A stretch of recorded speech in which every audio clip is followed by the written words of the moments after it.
Hello, everyone, and welcome to episode 3 of Fireside Chat with the Bear Bard. This is where I sit down with the best and brightest of the RPG space and get to know them both around the table and everywhere else. Today is a special treat as we have author of Wally DM's Journal of Puzzle Encounters and co-author of, as of this recording, new Kickstarter, The Quintessential Guide to Monster Encounters, as well as running his own YouTube channel. The man, the myth, the legend, Wally DM. Wally, why don't you go ahead and introduce yourself? Well, number one, thanks for having me, and the best and the brightest. I don't think that's ever been on my plate before. I appreciate that.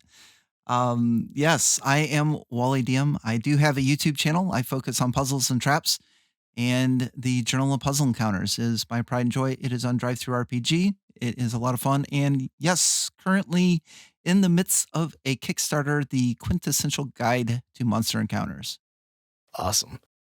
So I always like to start off every question, and by the way, the best and brightest is definitely warranted. You know, you get your own book, you at least get on that discussion. So I'm in good company, I'm sure. exactly, yeah. I mean, seriously, if you guys haven't had a chance, definitely check out his channel. He's got great stuff. Thanks, man. Especially obviously when it comes to puzzles and all that kind of thing. But it's just a great channel, great delivery, good entertaining videos. So definitely worth a subscription.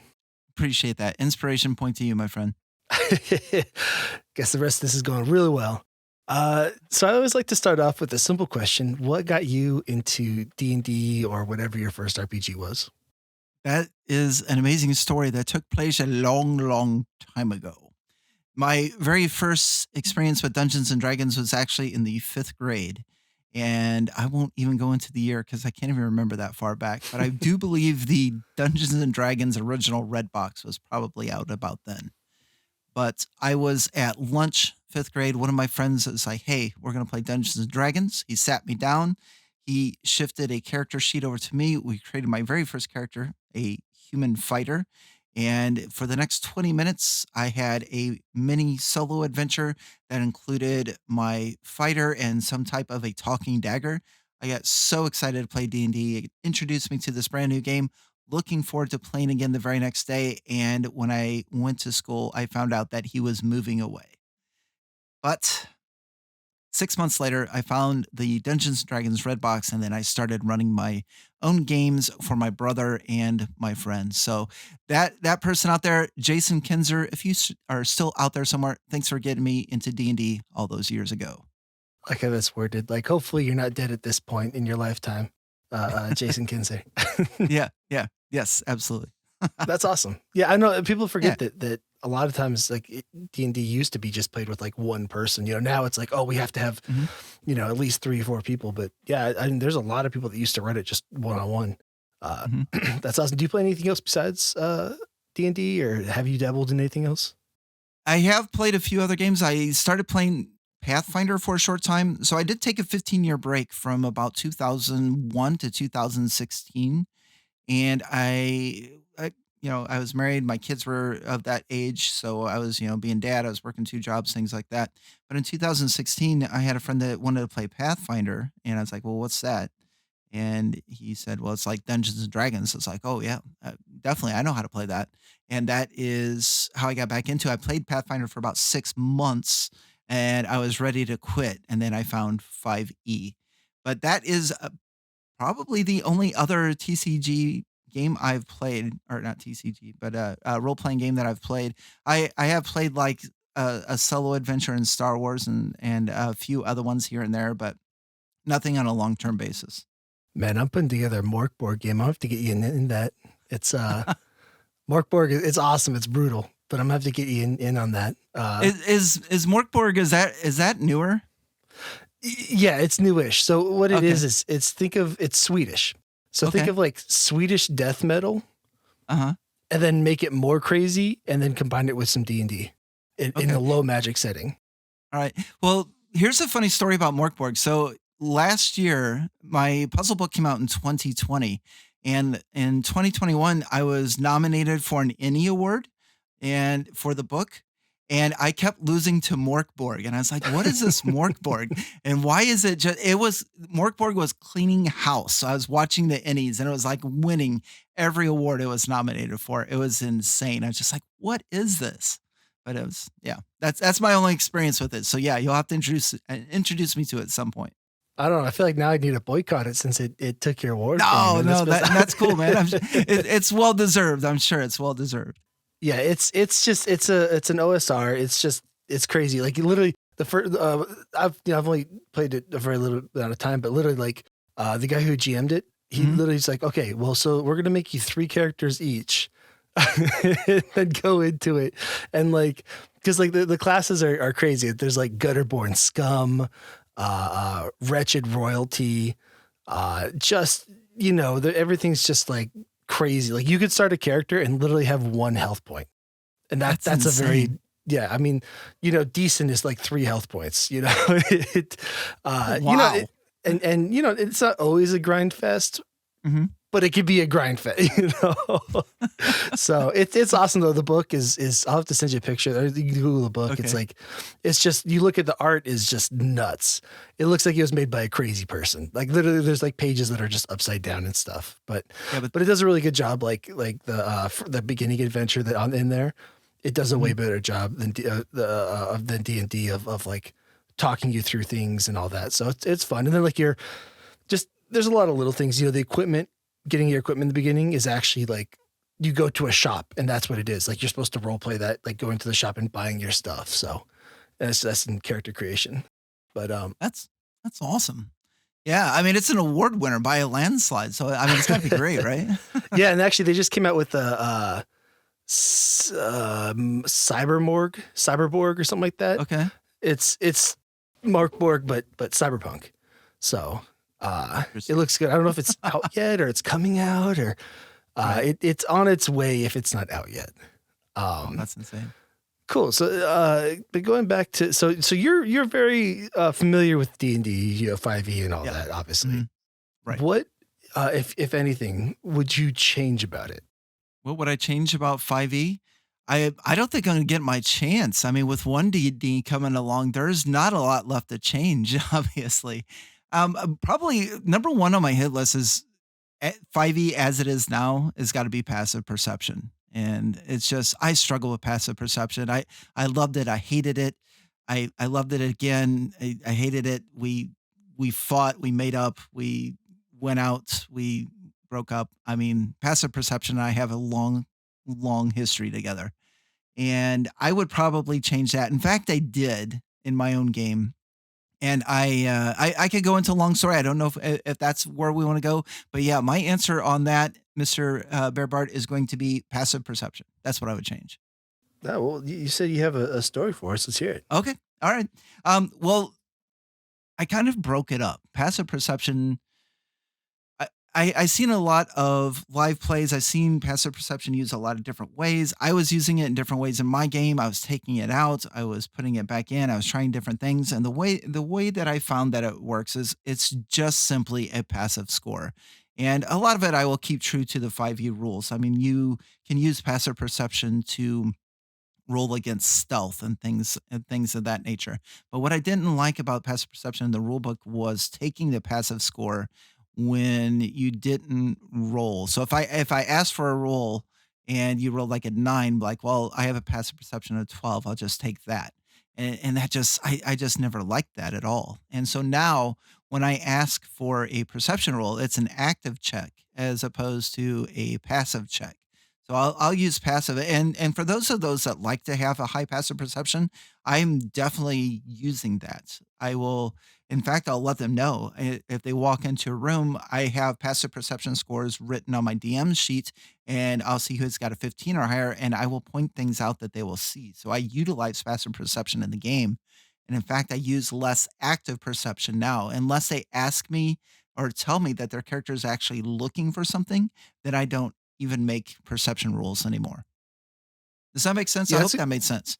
Yeah, no, actually that's how we've kind of always run it as well. It's one of those like it doesn't really make sense to like be able to pick and choose. So yeah, it's always been just like, yeah, you walk in, like there's a difference between passive, because like there's just like when you're just hanging out in a room, not looking around, that should be counted differently than like I'm actively searching for, like you're looking for your keys. Yeah.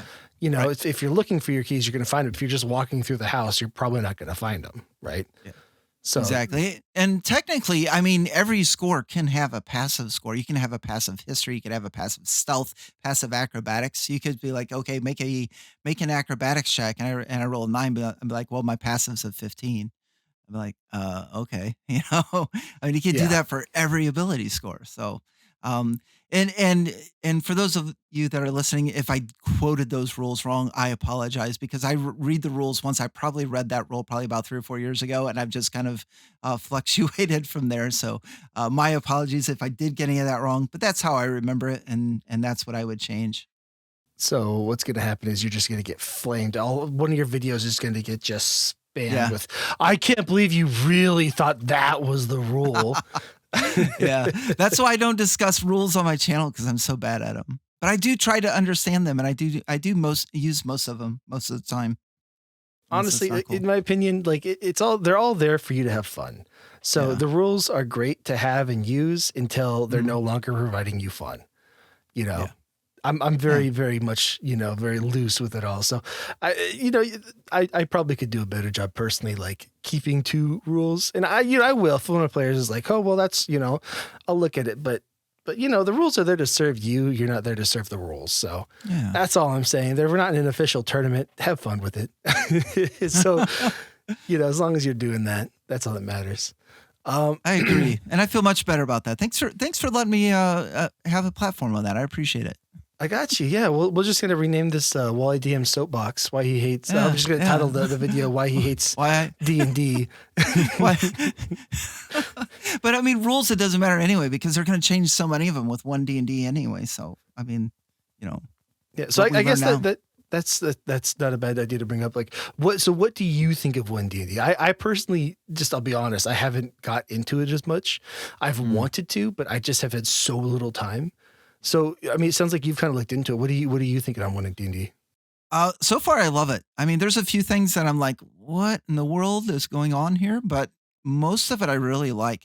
Now, I haven't spent as much time with the second PDF that's come out, but there was one part of the Bard that I was super excited about, and that is using Bardic inspiration on a reaction rather than just giving it out. And that's probably because I love playing bards.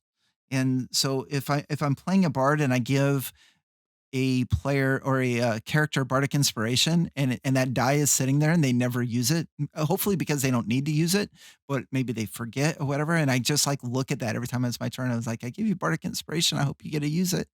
but with but with one D&D, if they change it, you can use it as a reaction. So be like, okay, everybody, if somebody attacks and rolls a 12 and misses, I can use my reaction to give them bardic inspiration and then hopefully pass. And I love that rule. I think it's probably one of my favorite changes so far. No, I like that. Like any chance that somebody could like make bards more useful, I'm always down for. And I mean, that makes sense too, right? Like, that's the whole idea of them is being able to provide the inspiration whenever you need it. So, Are you I not have are heard you that not one. are you not a bard player? Have you No, played bards? that said, bard, that's literally, like I said, I was when I gonna say first, the bear bard.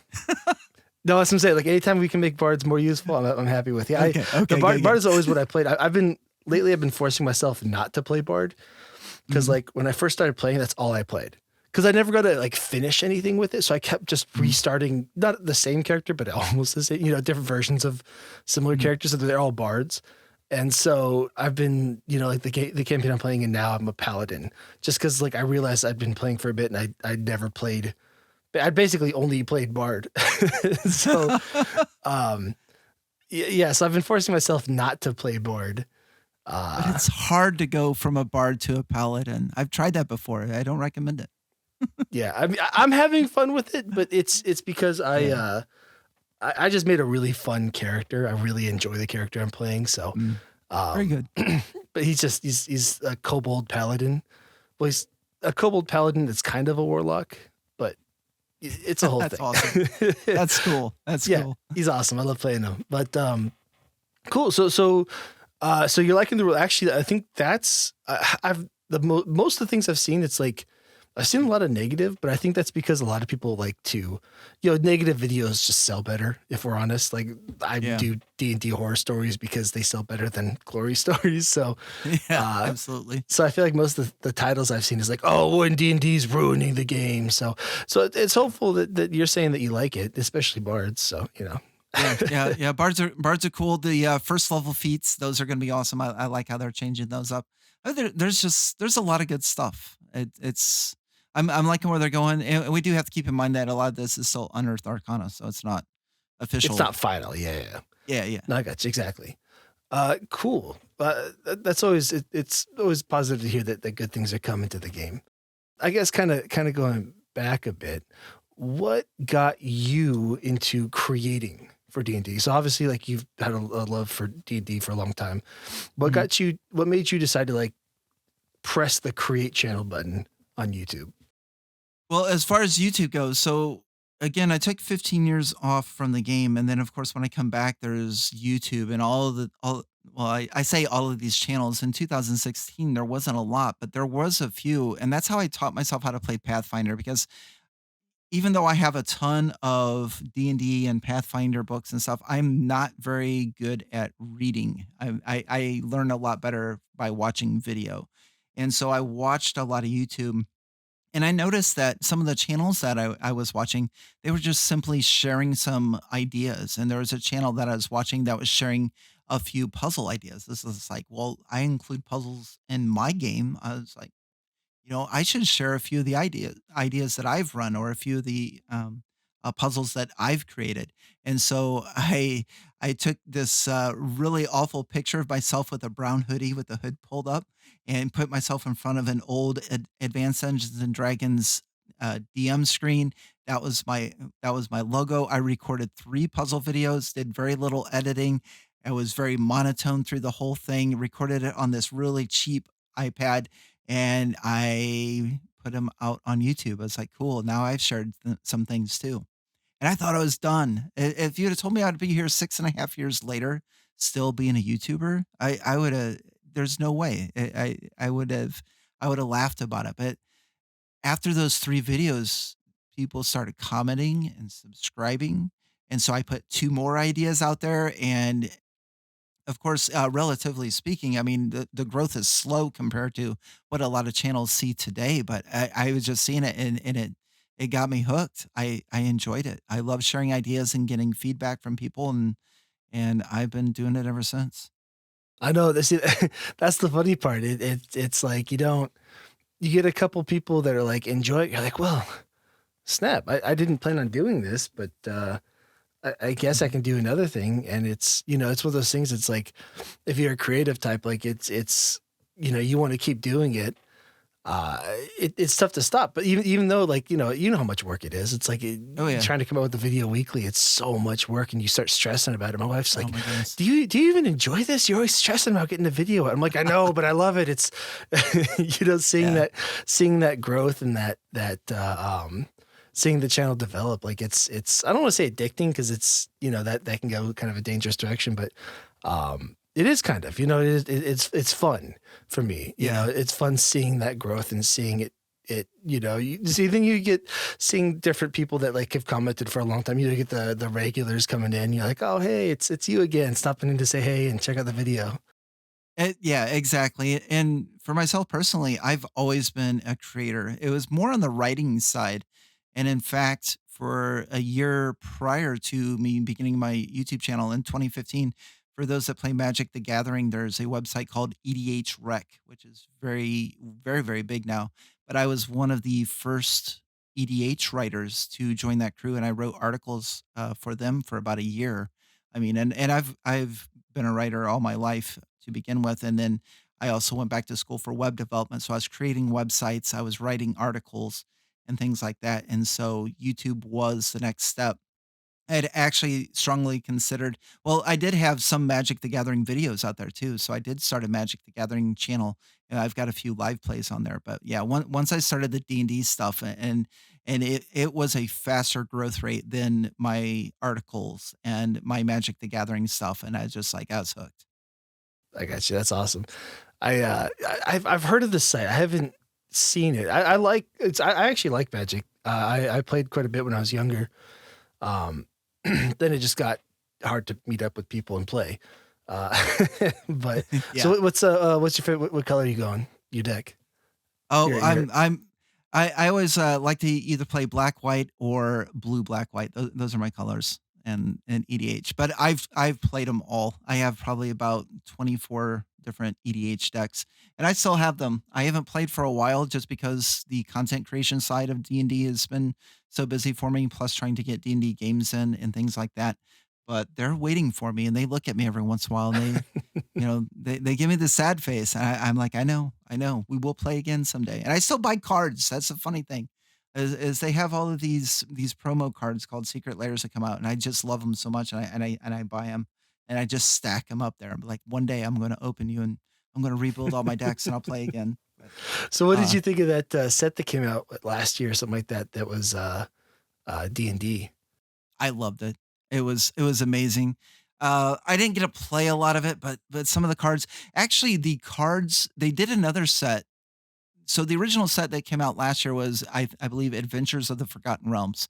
I I was think just so. so Sounds right. excited to see the crossover, because so many times as the other ways, right? We had for Dungeons and Dragons, we got the Ravnica book, we got the Theros book, and to see it go the other way, where Dungeons and Dragons was now Magic the Gathering, it was so cool. But I felt that set left a lot out, and they upped their game this year by putting out a second set, Commander Legends, I think, Baldur's Gate. And Baldur's Gate, like, filled in all of the gaps, and it, like, introduced a Volo card and a bunch of new dragons and things like that, so I was pretty stoked. It was really cool to see them cross over. There you go. I know there's an I just moved in the shop. There's a game shop right next to me that's their thing is Magic. And so I was thinking about, I mean, it's maybe a mile from me. And so I was thinking about checking it out because I found not all my cards, but some of my cards because Mhm. I bought a big set last year. It sounds like you did, a big set of the adventures uh into it and God, I love those. They got those specialty ones that look like an old sepia color drawing. You Mhm. know what I'm Oh, talking yeah. about? Yes, Oh, yes, I I know love exactly what you're talking about. they're Yeah, they're gorgeous. I cool. love those things so much. So, see, I always played white though.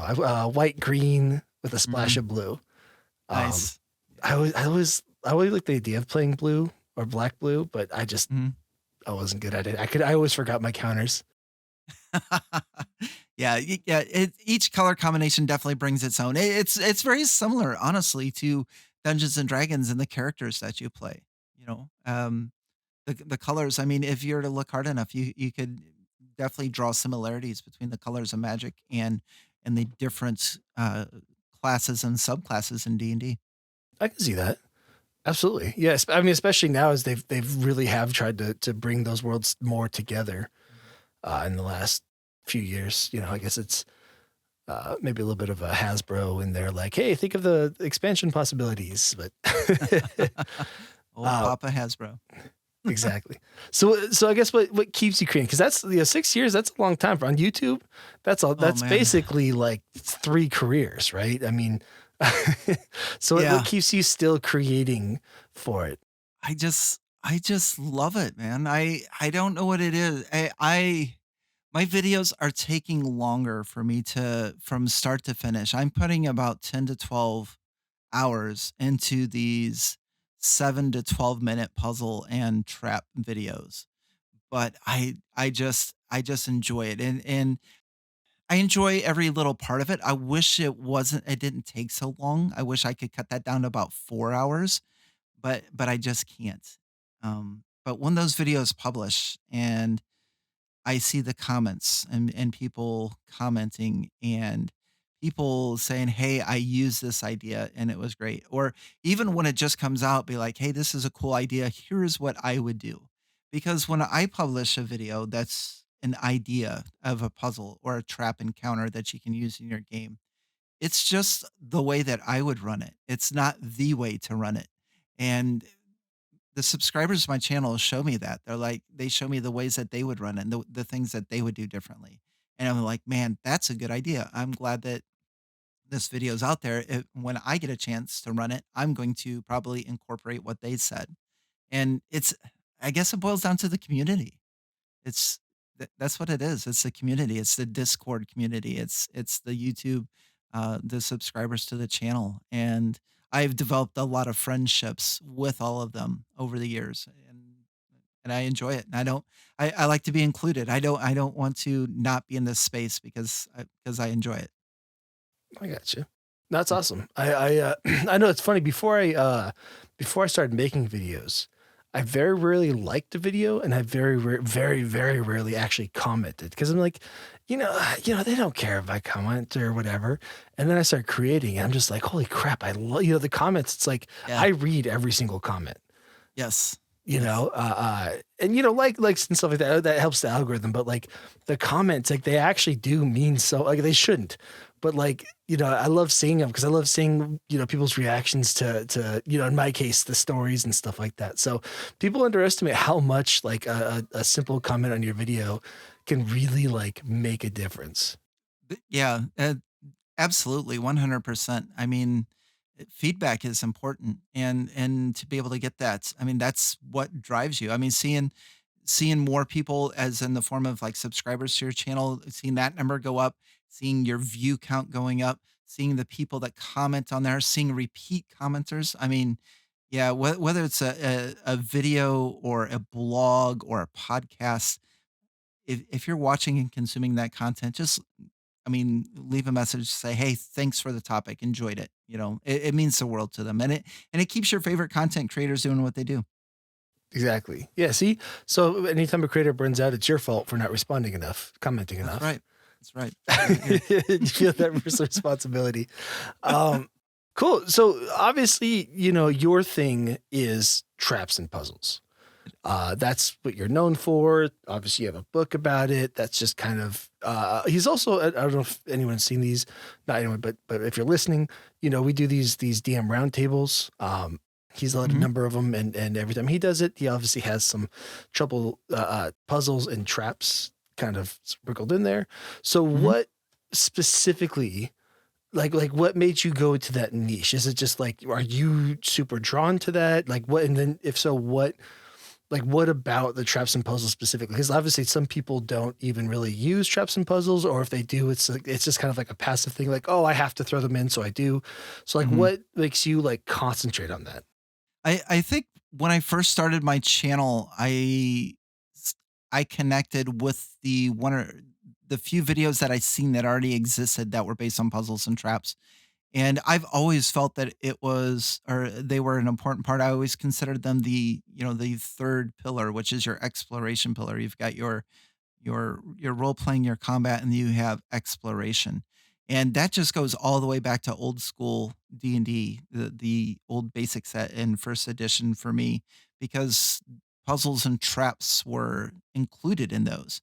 And when you created a dungeon, a lot of, or at least when I did, I'd draw out a dungeon and I'd randomly fill it, and I found myself filling it with monsters or leaving empty rooms. And so puzzles and traps filled a lot of those empty rooms for me, and they're a lot of fun. And I've just had this knack for creating them, and I think they're underutilized. And so if I can help bring ideas for puzzle and trap encounters to a medium such as YouTube where other dungeon masters can use them, I it's just a bonus for me. So, so I guess to answer the question, it's just a niche area that I feel like I'm decent at doing, and so I just want to share that and build a community and raise awareness for puzzles and traps in your game. That's awesome. Yeah, I've actually found myself I haven't DM'd as much as like, a lot of the other creators and stuff like that. And so I personally myself found myself I love traps and puzzles, but I just realized I wasn't putting them in. It sounds like kind of what you were at before. Like I just don't. It's not on purpose. And actually watching your videos and just like listening to you talk has made me um like when I went back to DMing, like I started trying to throw in more traps and puzzles because, just listening to you, it's like maybe, oh yeah, I really do. Cause I like making them. Every time you've set if you guys aren't familiar, what he do is he put these dice out there. It's like 9 different dice. What are they called again? The Rory's Story Cubes. Rory Story Cubes. Mhm. He'll put down 9 of them, and you have to choose 3 and make a puzzle out of it, or a trap out of it. And I really enjoyed making them when we were doing on the round table. I'm just like, this is fun. Why don't I do these in the games? And so I've now started trying to incorporate it more in, because because you did that stuff. So I personally can attest to it helping. Yeah, it's just they are, to me, they're a lot of fun to make as well. I just didn't do it. I don't. It wasn't on purpose. It wasn't like, oh, I'm not going to do it. I just didn't. Understandable. And definitely thanks for the story. That's awesome. And that's, I guess, why I still do what I do. Perfect. Yeah, that's Cool. awesome. So when you are designing your traps and puzzles, what inspirations do you look for? Obviously, you use the story cubes. Is there any other like aspects do you bring in? Do you watch, like, is there anything like, do you watch like Oh, yeah. a Star Trek episode and you're like, ooh, that's a good trap? I think, like, what kind of Yeah. inspirations do you take when you're making your stuff? Okay. So I don't have a lot of extra time, but I will throw out one source that has just really that's really helped me tremendously. And of course a lot of my base ideas and stuff comes from old school video games, Resident Evil, Silent Hill, Legend of Zelda, a lot of those classics. I mean, that helped when I was younger. That helped drive my love for puzzles and games and stuff. But nowadays I have very limited time. So every night before I go to bed, I try to watch 30 to 40 minutes of YouTube. And there's a YouTuber that goes by the name of CJU Games. And what he does is he plays indie horror games. And a lot of the indie horror or the survival horror games will have puzzle and trap elements to them. And so I just like watching those. And not only for the puzzle and trap ideas, but I can also get a lot of ideas for one shots, for encounters, for monsters, for things like that. And honestly, that's been my biggest inspiration of late is just watching him play. So I'm watching on my Switch somebody else play a video game. I forget the Switch has YouTube. It Uh, does, yeah. that's awesome. Yeah. Um, Hey, well, I mean, if you just put it into full screen, it looks like you're playing, so it's basically the same thing, right? That's true. This guy here though, his commentary is just amazing, and it's just like I just enjoy listening to him. It's I don't know, it's soothing or whatever else. And then I see puzzle ideas. I'm just like, oh, that's cool how that works. And they don't even have to be puzzle ideas, just the way two objects interact, or a part of a story. And it's just and then my mind is strange, and then I kind of just take it on tangents from there, and then and that's just what happens. I can see that, especially like you being a writer. You hear about that all the time with like, oh, so what inspired you to write this book? Oh, well, my kid was watching this kids show and this one single specific random thing happened and it got me thinking and I wrote a whole, horror series about it that had nothing to do with Yeah. that thing, but that one little thing inspired me to do this whole other thing. Yeah, it's crazy, isn't it? That's awesome. So do you, when you play, do you tend to DM? Do you tend to just be a player? Is it kind of like 50-50 for you? I used to mainly be a dungeon master, and within the past 2 years, I've put together my Tuesday night play group has a lot of other dungeon masters in it. So I have been very blessed to have been able to do both. So I've been doing a lot of both. I would probably say nowadays it's more of a 50-50 split. But if I had to choose between the two, I'm picking DM all day long. And I think the reason for that is just because I feel like I'm involved on every play of the game. It's like when I think back to Little League. I was terrible at sports, but I played Little League for a while. And you know how the right fielder can be just standing out there waiting for the ball to be hit to them, or the shortstop or whatever else. The only two positions that are in on every play is the pitcher and the catcher. So I love playing catcher because I'm involved in every play. And that's the way it is with being a DM. It's just like no matter what happens, I have something to interpret. So I don't know if it's like an ADHD kind of a thing, or if it's just that I just need to be involved in everything that's going on.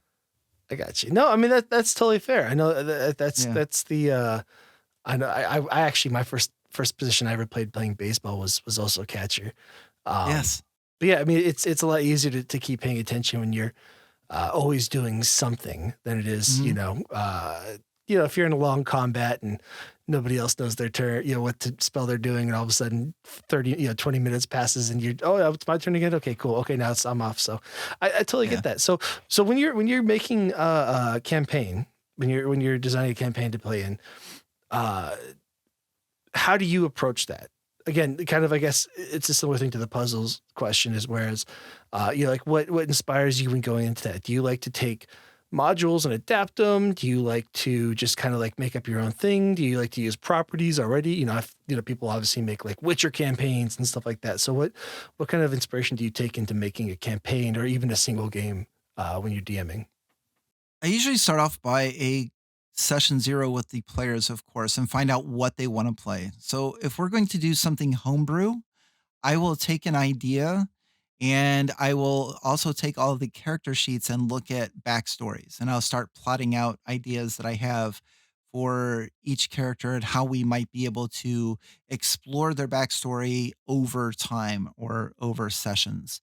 And that's definitely going to vary from campaign to campaign.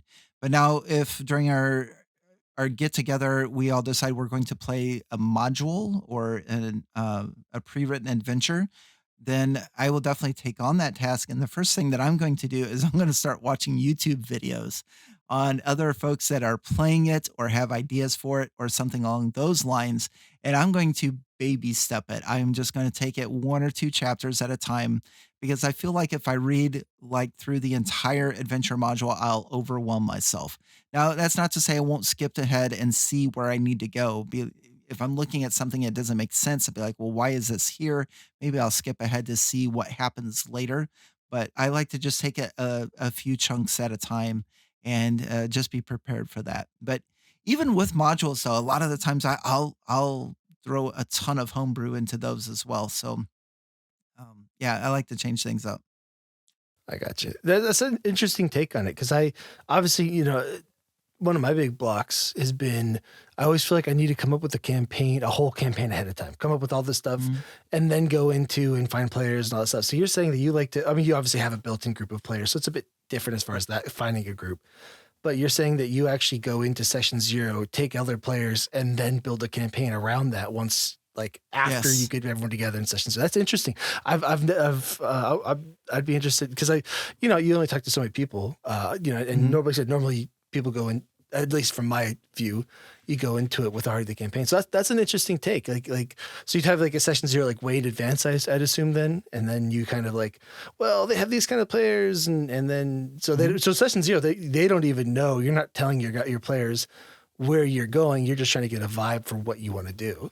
Right. Yeah, exactly. I'll just see what they want to do. I mean, there was one time we got a group of us together and we're like, okay, we're going to start a campaign in Ravnica. It's like, okay, cool. What guilds are we going to do? What would you like? And they all decided that they wanted to be in the Demir Guild, which is a spy guild. And so from there, I started crafting a few espionage missions and things like that, and looked at those that did include backstories and things, and seen where I could include pieces of those. So yeah, that's my favorite. I don't ever like to write a story and then have them play through it. I like to work with the players to build their story and then run it for them. I like that. That seems like a fun way of doing it. And then it's they're because obviously any story, no matter what you're doing, it's not the DM telling a story. It's the group creating a story together. So if you start Exactly. from the base doing it that way, you could really build something that everyone feels like they're connected to and a part of. So I like that. Absolutely. Yeah. How do you do it? Do you usually run modules? Do you do campaigns? Do you mostly Uh, DM? Do you mostly player? so I've done. This is actually my next question for you. Uh, I've done one campaign. So again I'm fairly new to running it. Back in 3.5, Okay. I did a couple like one shot things, but it was so so half-assed. It was like we. So a buddy of mine, he was in this house with like a bunch of other guys, and one of those guys, a couple of those guys played D&D. This is again 3.5, and Mhm. so they're just like, "Hey, you guys want to play D&D?" I'm like, "Yeah, I've always wanted to try it. Sure, um, I was the nerdy kid always playing RPG video games, so it's the next step, right?"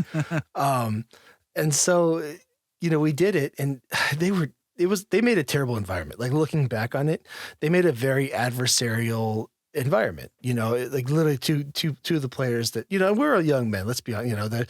They're between 18 and like 22. So two of the players almost like actually got in a fight. It was very like on edge environment. But then we took it off to the side because I didn't really know those guys as well. But I took my buddy and I and a few other people, we went off to the side, and I'm just like, well, I could kind of do this. And so like I kind of ran a couple like that. Again, just made it up off the cuff. And then I had a big gap as well, just where I moved away and came back, and not quite 15 years, but it was probably about a decade. Oh wow. Then I came back and I'm like, I want to actually start DMing, but like for real this time. Like I actually want a real DM. And so I did started a module. I was not very good at the module. My players, I realized and it was Dragon Heist Waterdeep. And I realized that because what I try to do is, and I believe you've ran this as well. I think it's the second chapter, before the fireball. Spoilers. Mm-hmm. Before the fireball, there's a spot where it opens up because the game starts off very linear, and then it opens up and you can just do side questing. And basically, you could turn that into a whole campaign if you wanted to. Just that side questing. And I started doing that, and then I just started letting them run side quests, and I realized like it was just like they were just getting bored, if I'm honest, because these side quests were just kind of like we're doing it as the book said. Okay, you go here, you roll. Okay, you got the roll, cool. Okay, now let's go back, and like there's little fun moments in between and stuff like that. But I realized we were having the most fun when I just like made up my own thing. So like one of our players was going to be gone, so I didn't want to do anything further in the group. So I made this whole side story that happened with like a Robin Hood type character. And everyone's just like, after those 2 sessions, everyone's just like, that was the best D&D we've played so far in this whole campaign. Oh, that's awesome. And I'm just like, oh, cool. I made that up off the cuff. Like I made it up day of because obviously 10 minutes before it started, my player's like, oh yeah, I'm not going to be there, naturally, as one does. And so, yeah, I literally made it up like on the spot. And they're like, which I don't I don't recommend just, making things up on the spot. Try to have a little bit of planning, but yeah, and they had a lot of fun. And I'm just like, that was a lot more fun. And so I started kind of like rewriting it. And instead of if you're unfamiliar with looking at the module just has, it's like, here's the guild, here's all the quests, here's the thing. And instead of doing that, I would just take it and like make them role play the whole thing and actually like take it into it or just use it as inspiration. Like the druids. I don't remember the exact one, but it was just like you're supposed to go find somebody. So instead of just rolling, an 8 or above or a 12 or above, rather, and you find the talking horse. Yes. I'm just I made them really work for it. I just made like a good portion of the session about that. And so then I realized that I don't like modules. I like homebrew. That's a really long way of saying I like to homebrew, and I realized like that's what I like to do. And so since then, I'm actually designing a campaign now, and trying to get a group together for it. But I've done some one shots and stuff, and I kind of played with a couple ideas there, and yeah, I just homebrew it, kind of throw some stuff together, and I personally much prefer that because I realized that the reason I wanted to DM was as a creative exercise for myself. And so I like the idea of being a writer, but I'm far too lazy. I'm not as cool as Wally here. And so I love the idea of being a writer. And so I can use those ideas that I have for stories and stuff like that. Just the base of it, right? Because I'm not here to tell a story for you because we have to create a story together, but I'll use the basis of those ideas and then we can make that story together. So homebrewing is just so rewarding, as you found out, and that is quite the talent. I mean, to be able to improv games like that, just to make it up as you go along, and it just be magnificent sessions. That's one of the areas that I do struggle with sometimes is trying to create things on the fly. So definitely hats off to you. That is really cool. I will say the one problem with it is then trying to recall that information later. So, Yes. in 3 sessions, like, hey, where'd that Robin Hood guy go? And I forgot the name I gave him. I gave him, it was like a pun of Robin Hood. So it was somewhat close. I don't remember exactly what it was. But then I'm just like, oh crap, I got it because I'm terrible at taking notes. I need to. I That is my biggest weakness as a DM and player. Honestly, is I need to take better notes. Um, and so when I had to go recall, even just like the voices, because I'm the type that I try to make voices for everything, and I'm just like, oh shit, what was his? What kind of voice did I do for him? Because they called me out when they went back to the yawning portal, and Oh what's no. his face, the owner had a different accent. I'm just like, which was it? Oh, I understand that 100%. I'm terrible taking notes. I always forget what voices I may have used. And I used to have a few beers on game night as well. So that didn't help my memory at all either. I'd wake up the next day and they told me, yeah, hey, thanks for that 1,000 gold pieces. Like I gave you 1,000 gold pieces. And I didn't even know. I could have, I could not have. They could have been messing with me. Who knows? Because my memory was bad. Oh man, you're like, Uh, I just broke my economy.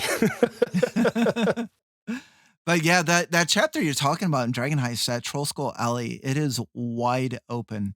And I've actually thought about doing some videos on that because that was actually one of my favorite chapters because we made up so much of the stuff for that. It does you get the in the book you get the house or Troll Skull Manor. You can join factions if you want, and you go on a faction mission. And then when you're ready, you go on to chapter 3. I think we spent a lot of time in chapter 2 because the whole when they got Troll Skull Manor, I made an entire dungeon crawl out of that. I That's where I put in a couple of puzzles. I went through and there wasn't just one ghost there. There was 3 or 4 of them, and they needed to help them. They needed to free them, and it was just so much fun. And then I took uh, those faction missions that you're talking about. They're you really just have to elaborate them or just use it for an idea and then build it. And then build on top of it like you did. I think the one that I ended up using was something about the scarecrows, and that led them when I ran that, it led them outside of Waterdeep, and we spent like 4 sessions outside of Waterdeep dealing with scarecrows and cultists and stuff like that. And they're like, "Wow, is this really part of the book?" I'm like, "No." Honestly, actually, that it's funny that you mentioned that scarecrow one because that scarecrow one was the first one I ran after I realized that I'm just going to change them all up, and so Mhm. I did something similar where I turned that into like this real creepy, uh, I guess kind of if you're familiar with Doctor Who, I kind of used the Weeping Angels as a inspiration to start with that, and so that was my the that mission that you're talking about. I think it was the Druids actually as well. Um, Mhm. that was like the first mission that I started kind of expanding on too. So it's funny that you just mentioned that one. Yeah. Yeah, yeah, So that one was one of my favorites. well, yeah, especially scarecrows are inherently like clowns, right? It's one of those things that's inherently like you can really turn real creepy real quick.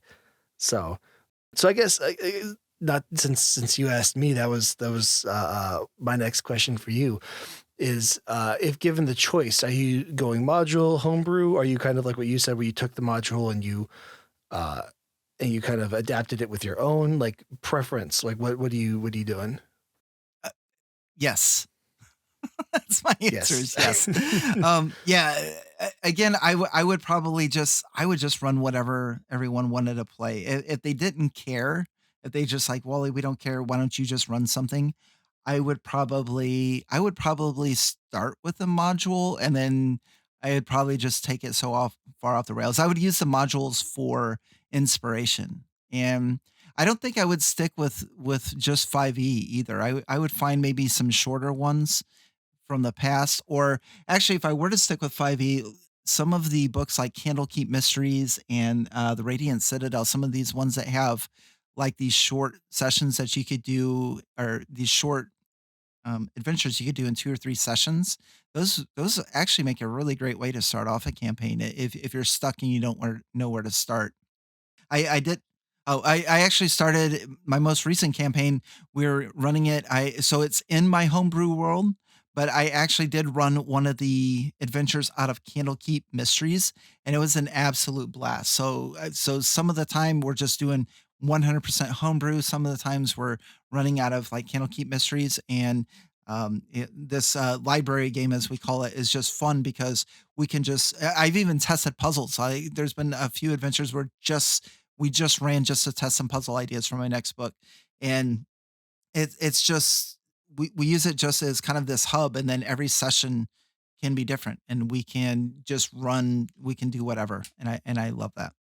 That's awesome. Yeah, I haven't run it, but I've played in one short from Candlekeep, and I really want to pick up Radiant Citadel. If nothing else, just for the art. The art in that book is fantastic. It's amazing. And so I love that. I feel like that's a direction. Actually, both with your new book that you guys are coming out with, but then I've seen it in general. Like people are, instead of coming out with whole like standalone adventures and stuff like that, they're like, people are coming out with like these things that you could slide into your own. So it's almost like, I guess suggestions, more like breadcrumbs that you can pick up and pick and choose. Like again, with your guys' book where you have all these monsters, but then you also have ways to insert them into your own adventure. I love that. And then just stuff like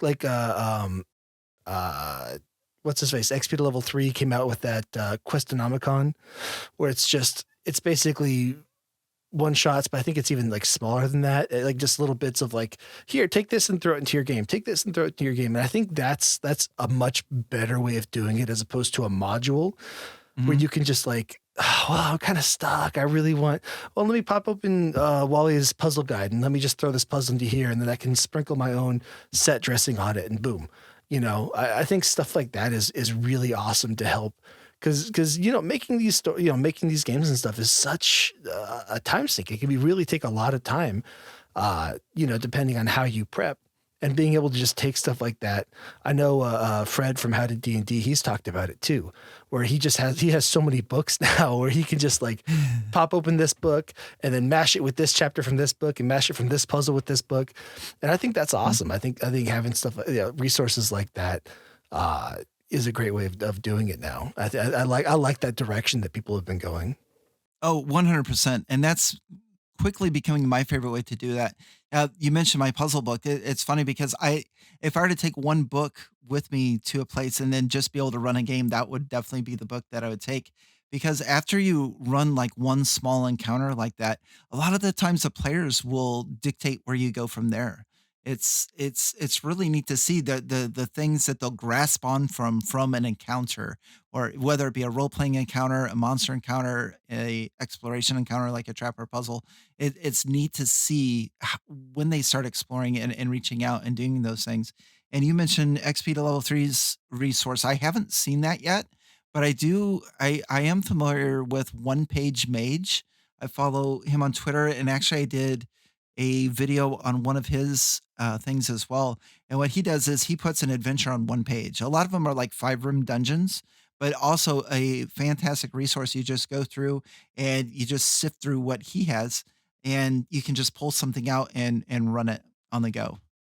That's awesome. I feel like I've heard, maybe it was Fred talk about it, something like that. Yeah, stuff like that. That's awesome. Yeah, the Questonomicon, it was a Kickstarter he came out with last year. It sounds like they've been having hell coming out with like the publishing stuff because it was this book was actually supposed to be sent to me back in like spring. But I think I just got a message from them saying like, oh yeah, it should be out by the end of this year now. So hopefully you'll be getting it before too long here. I did back it obviously. Just shoot. There's a Kickstarter I backed in 2019 and I'm still waiting on the book. And they're still working on it. It's a really big one. It garnished a lot of backers, and it's just now they're waiting for the proof so that they can take a look at it before it goes into mass production. Oof. Yeah, see, that's the crazy part with it. Like I've never backed anything before. Before last year, I'd never done a Kickstarter. I always liked the idea of it, but it's just like honestly, I just didn't have the money to do it, and so I was unfamiliar with it. And so I backed two things. I backed that, and I backed the Avatar: The Last Airbender game. Okay. And they're both just like one was supposed to come out in late winter. One was supposed to come out spring. I was like, oh, that's awesome, cool. Well, here I am a year later. I'm just like, oh, that, and then everyone's like, oh, that's pretty normal. So I think Avatar actually just like I think they either just sent the book out or like they're sending it out this month, which will be fun. I think it's built off the Powered by the Apocalypse engine, which is a very popular engine. I haven't played it yet, but Crow from Crow's Perch is very fond of it. And so I'm getting that, and then the Questonomicon, and then your book just today was or yesterday, whenever I backed it, was the third book I've ever third thing I've ever backed on there, I should say. So I'm honored. Thanks, man. I appreciate that. You. Yeah. See, it takes, I'm just like, what, if I'm going to do it, it's got to be like the man, the myth, legend himself. So. Oh, there we go. It is funny you say that, though. I have backed a lot of YouTubers' books and their projects. There's so many. I could probably just look at my bookshelf and just go through all the different YouTubers that I've supported their projects. So because we're all in the same space, and it's all I very much like the idea that we all support each other and stuff, and I really feel like the D&D YouTube community is pretty interwoven. I think everybody's pretty friendly with each other, and if you need help or if you want to support each other, I think it's a pretty solid community. So so thanks for backing my Kickstarter. I appreciate it, and hopefully someday I will be able to return the favor. Actually, funny enough, I am working on a book. It's there you go. A long way out, but it's a setting book. Actually, I'd say 5e setting book. I don't know. I might be changing it to a 1D&D depending on when it actually comes out. But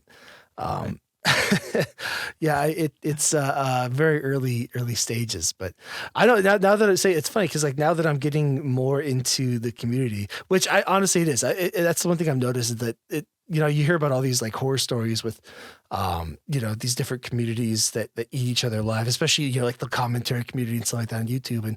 And with D&D, it really has seemed very positive for the most part. I mean, there's always going to be a couple outliers, but overall, like, people are super supportive, and it's, obviously D&D's grown a lot and it's a lot more popular than it used to be, but it's still fairly niche when you compare it to like, the Jake Pauls and these crazy huge YouTubers. It is fairly niche, and it's I think the only one with over 1 million that I can think of would be Critical Role. I could be wrong about that, but but I have noticed a lot of these communities are, we all tend to be, well, it's because we're all playing the same game that we love, and so you come out with a book that's good. Cool. I'm going to support it because then I get a cool resource to, to use. It's not like it's all a bunch of like autobiographies or poetry books that that are all garbage and stuff like that. So, not.